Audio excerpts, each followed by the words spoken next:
सोलापूर जिल्ह्यातील भाजपचे नवे जिल्हाध्यक्ष शशिकांत चव्हाण यांनी तब्बल 32 वर्षे पक्षासाठी झोकून देऊन काम केल्यानंतर त्यांना जिल्हाध्यक्ष पद मिळाले।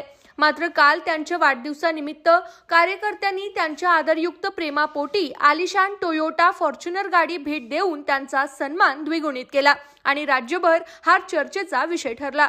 7 नोव्हेंबर रोजी मंगळवेढा शहरातील सांगोला नाका येथे शशिकांत चव्हाण यांचा वाढदिवस मोठ्या उत्साहात साजरा झाला। पालकमंत्री जयकुमार गोरे यांच्या हस्ते फॉर्च्युनर गाडीची चावी चव्हाण यांच्याकडे सोपवण्यात आली। यावेळी पदाधिकारी आणि कार्यकर्ते मोठ्या संख्येने उपस्थित होते। शशिकांत चव्हाण यांची पक्षातील वाटचाल प्रेरणादायी आहे। 1992 पासून भाजपशी एकनिष्ठ असलेले चव्हाण यांनी युवा मोर्चा तालुकाध्यक्ष, शहराध्यक्ष, जिल्हा उपाध्यक्ष, जिल्हा सरचिटणीस, जिल्हा संघटन सरचिटणीस अशी पदे भूषवली आहेत। अखेर नुकतीच त्यांची सोलापूर जिल्हाध्यक्षपदी नियुक्ती झाली आणि पक्ष सत्तेत असतानाच हे पद मिळाल्याने कार्यकर्त्यांमध्ये उत्साहाचं वातावरण निर्माण झालंय। दरम्यान कार्यकर्त्यांचं हे अनोखं प्रेम सोशल मीडियावर व्हायरल होत असून भाजपच्या या कार्यकर्त्यांची चर्चा राज्यभर सुरू आहे।